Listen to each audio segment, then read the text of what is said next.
Assalamualaikum warahmatullahi wabarakatuh.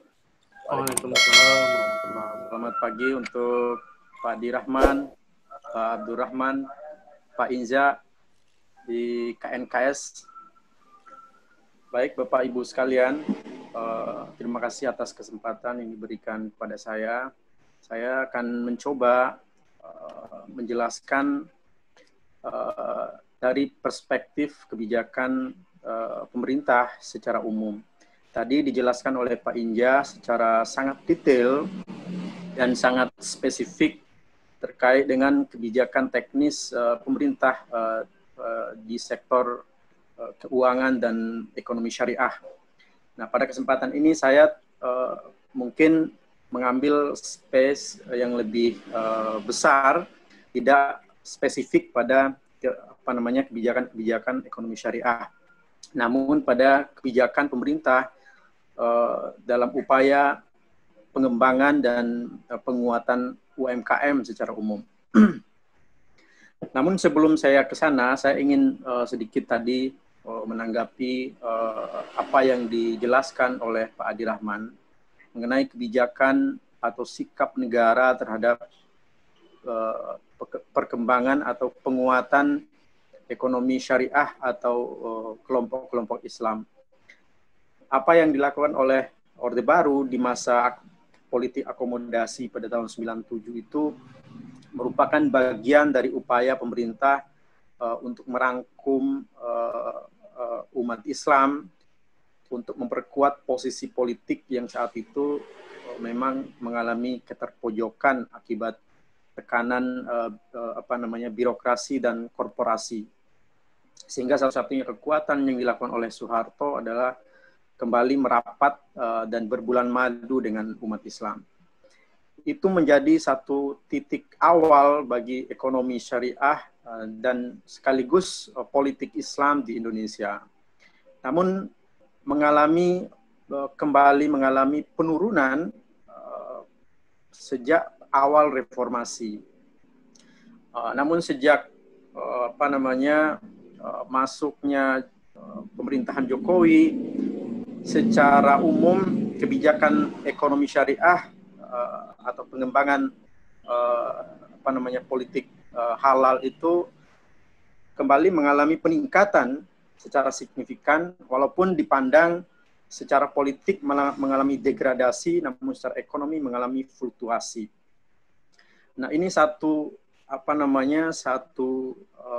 paradoks politik yang mungkin secara kritis bisa dianalisis oleh Pak Adi nanti, dapat dikembangkan dan dalam kajian-kajian akademis.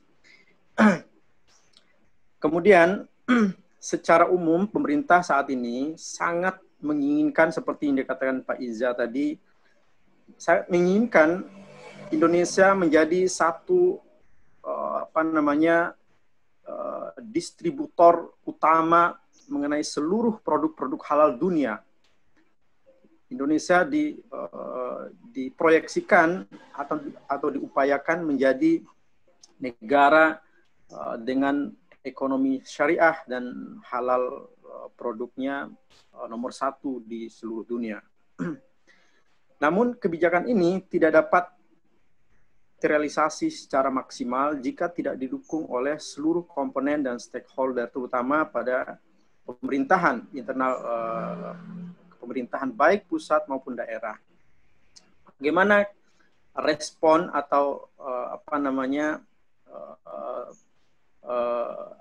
kebijakan yang coba diambil baik pemerintah pusat maupun pemerintah daerah dalam upaya penguatan UMKM, terutama khususnya di sektor UMKM ini. Pada prinsipnya,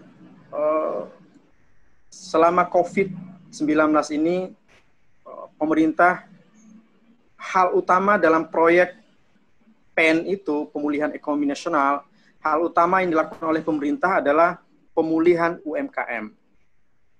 UMKM harus dipulih, makanya dikeluarkan pada akhir bulan Mei dan diterapkan pada 1 Juni itu dikeluarkan fase pemulihan secara bertahap dengan tetap mengikuti protokol kesehatan secara nasional. maka dikeluarkan beberapa kebijakan-kebijakan, khususnya dalam upaya penguatan kembali UMKM. Tapi kebijakan-kebijakan ini nanti kita akan lihat, saya memiliki slide, bagaimana dukungan pemerintah daerah terhadap kebijakan pemulihan ekonomi nasional tersebut. Apakah berimplikasi positif atau malah dipolitisasi secara sangat brutal gitu.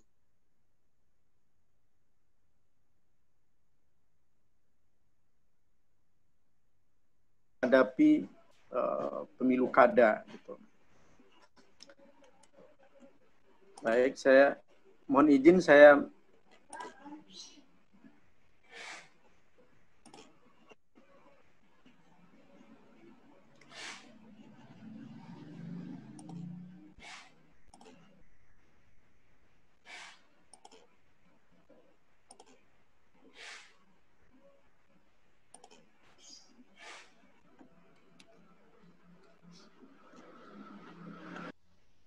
seperti yang dijelaskan oleh Pak Adi tadi, memang benar. Saat ini sektor yang paling terdampak COVID-19 adalah rumah tangga, koperasi dan UMKM, dan pariwisata yang paling pertama dan terdampak terhadap COVID-19. Nah, perbandingannya tahun 1998 banyak perusahaan besar yang tutup, banyak bank bangkrut, pabrik gulung tikar, segala macam. Namun penyangga ekonomi dan krisis pada waktu itu adalah UMKM, terutama ultramikro. Mulai dari pedagang kaki lima, warteg, warung kelontong, penjual sayur keliling, pedagang bubur ayam, dan lain-lain. Namun sebaliknya, saat ini memang banyak pabrik, kantor, bank, mal, bioskop, tempat hiburan, semua tutup. Terjadi PHK 19 juta jiwa, defisit mencapai 1.000 triliun. Namun sekaligus menyapu kekuatan UMKM. Bahkan data yang kami kumpulkan pada selama April sampai Mei, usaha ultramikro yang masih beroperasi pada waktu itu, terutama pertengahan April sampai pertengahan Mei itu hanya tersisa 1.500.000 unit usaha yang kami kumpulkan di seluruh daerah melalui dinas-dinas dan gugus tugas terkait di sana. Nah, ini menunjukkan bahwa ekonomi Indonesia di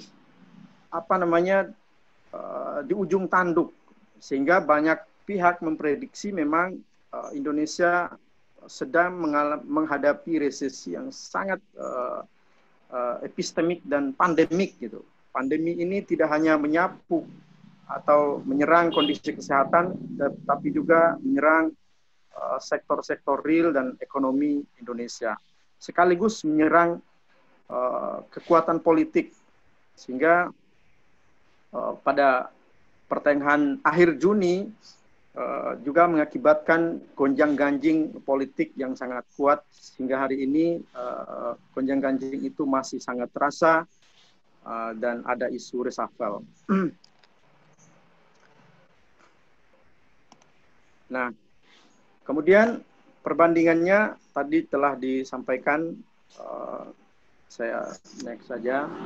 Nah, untuk melakukan pemulihan ekonomi, terutama UMKM, pemerintah mengeluarkan kebijakan PEN atau Pemulihan Ekonomi Nasional dengan anggaran 642,17 triliun. Anggaran yang sangat besar sekali dan disalurkan ke berbagai bentuk insentif pemerintah. Dan seluruh insentif ini yang paling utama dan pertama dikuatkan oleh pemerintah adalah UMKM. Yang kedua adalah dalam upaya penguatan PEN, pemerintah juga mengeluarkan kebijakan realokasi keuangan daerah atau APBD. Dan total realokasi ini adalah 56,57 triliun. Dan hingga hari ini masih banyak beberapa daerah yang belum melakukan realokasi anggaran untuk penanganan pemulihan ekonomi. Kemudian yang kedua adalah stimulus kredit usaha rakyat. Ini dengan berbagai kebijakan. Kemudian gerakan Bangga Buatan Indonesia yang saat ini sedang digencarkan oleh pemerintah, baik pusat maupun untuk mendukung ini, Kementerian Dalam Negeri telah mengeluarkan surat edaran pada seluruh pemerintah daerah untuk menggunakan produk-produk UMKM di dalam negeri, terutama produk-produk UMKM yang dihasilkan oleh masyarakat setempat.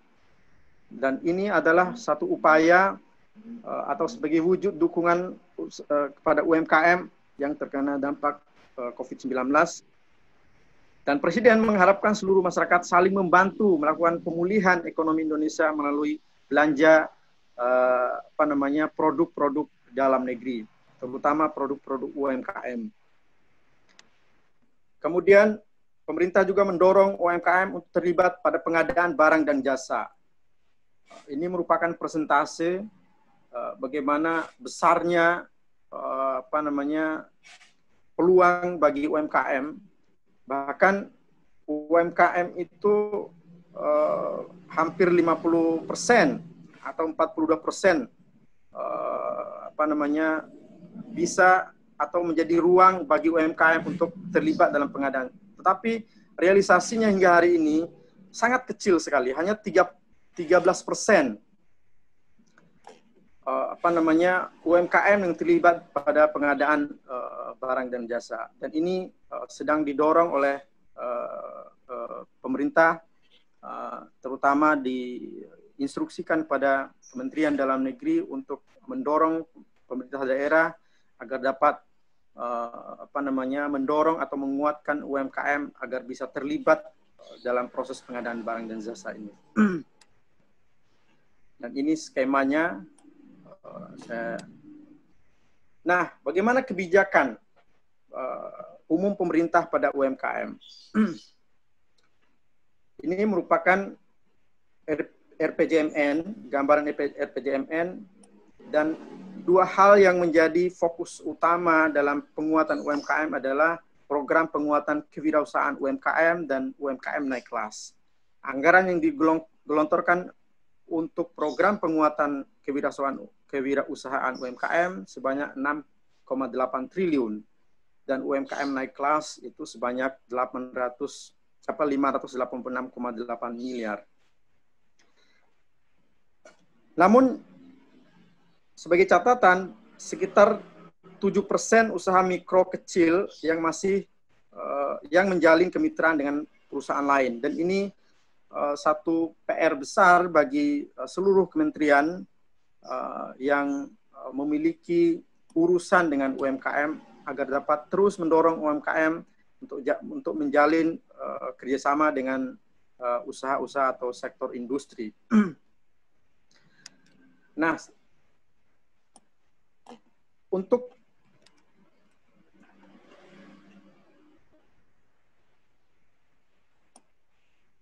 diketahui Bapak Ibu sekalian, UMKM itu secara pembagian urusan berdasarkan Undang-Undang 23 2014 tentang pemerintahan daerah atau yang biasa disebut sebagai Kitab Pemerintahan Daerah itu membagi kewenangan yang mengurus UMKM ini menjadi 3. Pemerintah pusat mengurus tentang atau sektor menengah, sektor usaha menengah.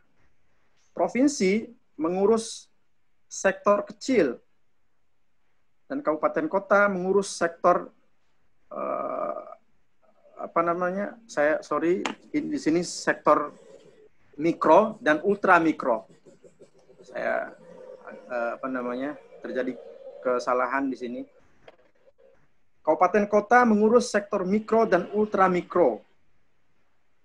Jadi UMKM tidak seluruh pemerintahan secara keseluruhan diurus, tetapi di dalam upaya mengurus urusan atau sektor UMKM dibagi urusan menjadi urusan pusat, urusan provinsi, dan urusan kabupaten kota.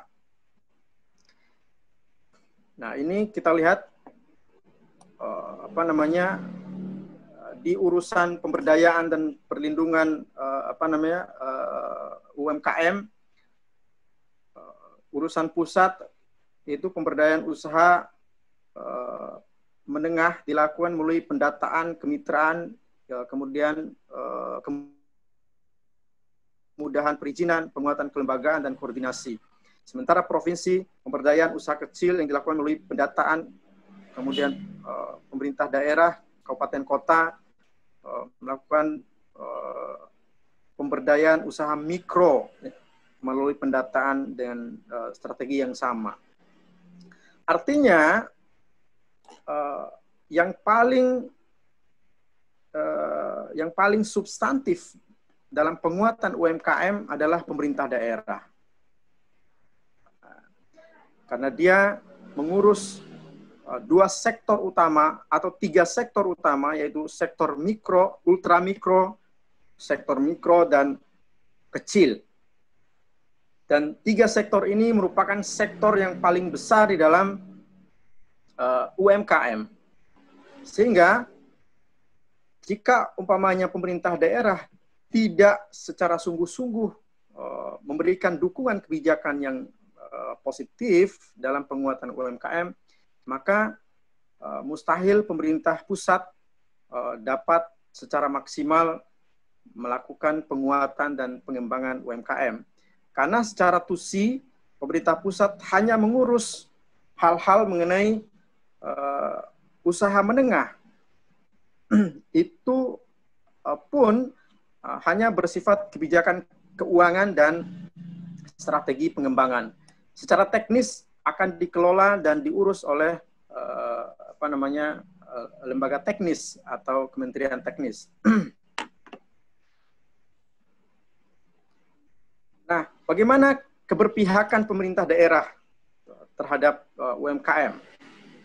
Nah, UMKM menjadi instrumen, benar apa yang dikatakan Pak Adi tadi, UMKM menjadi instrumen utama kampanye politik saat pilkada dan pileg.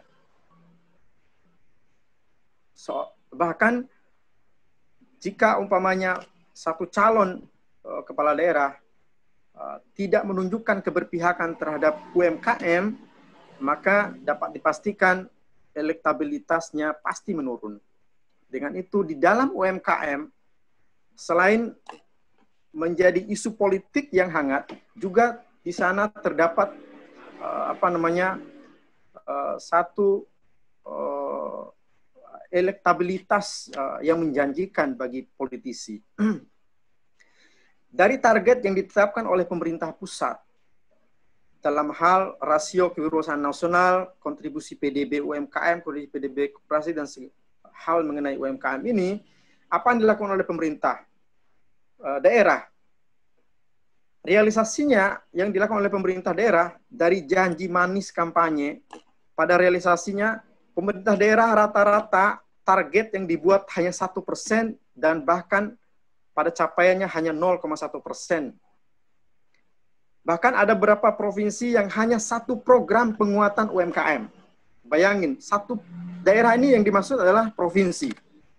Satu provinsi bahkan hanya satu program yang disusun di dalam RKPD-nya, RPJMD-nya untuk melakukan penguatan UMKM. Bahkan ada provinsi berdasarkan hasil rakorte kami kemarin pada saat Maret sebelum COVID itu, ada beberapa provinsi yang bahkan belum mencantumkan dan menganggarkan program dan anggaran untuk penguatan UMKM. Program yang disusun oleh Pemda rata-rata hanya bersifat rutinitas seperti umpamanya rapat, kunjungan, peninjauan, ya, pelatihan, dan bahkan di pemerintah daerah hingga saat ini berdasarkan hasil rakortek kami sekitar Maret lalu, belum ada satupun, ya, kalaupun ada DKI itu pun masih sangat datanya masih sangat lemah. Pemerintah daerah yang memiliki data UMKM secara real, ya, yang bersifat koordinatif, by name, by address, yang dapat didata langsung, diverifikasi, itu belum ada sampai sekarang. Sehingga ini menjadi PR besar. Jangan harap bisa UMKM diharapkan bisa naik kelas, bisa dikembangkan, bisa segala macam. Bahkan pendataan UMKM oleh pemerintah daerah itu masih jauh dari harapan. Data-data UMKM di daerah, kabupaten kota katakanlah, itu data-data UMKM yang UMKM yang mereka himpun dari orang-orang dikenal saja. Apalagi umpamanya kalau dia itu lawan politik tidak dimasukkan dalam list, tidak didata dengan baik. Ini jadi UMKM menjadi satu arena politik di pemerintah daerah, terutama di kabupaten kota. Nah, hal ini dapat kita lihat, katanya. Saya ingin buktikan pada data RKPD mereka. Nah, program-program ini saya ambil langsung dari dokumen RKPD mereka. Cuman saya copy, ada beberapa daerah yang muncul di sini yang yang sengaja tidak saya tutup. Program yang mereka canangkan, perizinan dan sistem informasi UMKM berbasis online. Ada kegiatannya, tapi tidak dimasukkan anggaran. Ya. Kenapa? Karena tidak dianggap penting, tidak bernilai politik bagi bagi pemerintah, terutama pemerintah daerah. Fasilitasi sarana dan prasarana UMKM. Nah, beberapa program ini. Nah, kita lihat di sini. Anggaran, ada program yang mereka canangkan, yaitu pembinaan pengembangan kewirausahaan UMKM. Anggaran yang disusun atau yang dimasukkan dalam pagu itu 75 juta rupiah. Ini provinsi. Nah, kita lihat bagaimana sikap atau keberpihakan pemerintah daerah. Pembinaan kelompok usaha pemula hanya dianggarkan 100 juta. Ini satu provinsi. Masuk akal nggak itu? Nah, bahkan ada satu daerah yang tidak memiliki sama sekali program penguatan UMKM. Tidak ada kegiatan, tidak ada pagu anggaran. Jadi tidak ada dinas terkait, tidak ada yang dilakukan. Yang ada hanya belanja rutinitas aja keuangan anggaran itu. Nah, padahal anggaran yang yang dicanangkan oleh pemerintah untuk penguatan atau pengembangan kewirausahaan UMKM sebanyak 6 triliun. Sementara pemerintah daerah bahkan tidak memiliki program, tidak memasukkan anggaran atau pagu anggarannya. Inilah fakta-fakta yang terjadi di pemerintah daerah. Kenapa saya sengaja khusus menyoroti pemerintah daerah? Karena yang memiliki kewenangan khusus untuk penanganan usaha ultramikro, usaha mikro dan kecil adalah pemerintah daerah. Sehingga dari awal saya katakan pemerintah daerah memiliki peran yang sangat signifikan, sangat urgent untuk bagaimana wajah UMKM ke depan. Jika pemerintah daerah memiliki political will kemudian niat yang benar-benar tanpa embel-embel politik, tanpa dipolitisasi, saya kira UMKM akan dapat lebih maju dan berkembang. Sehingga pasar tokoh-tokoh kelontong atau pedagang-pedagang kaki lima dapat berkembang dengan baik, atau yang kita sebut sebagai melakukan gerakan industrialisasi UMKM. UMKM kita harus ubah menjadi satu usaha industri, bukan sebagai usaha yang kecil, yang dipandang rendah. Saya kira itu untuk sementara dari saya. Terima kasih.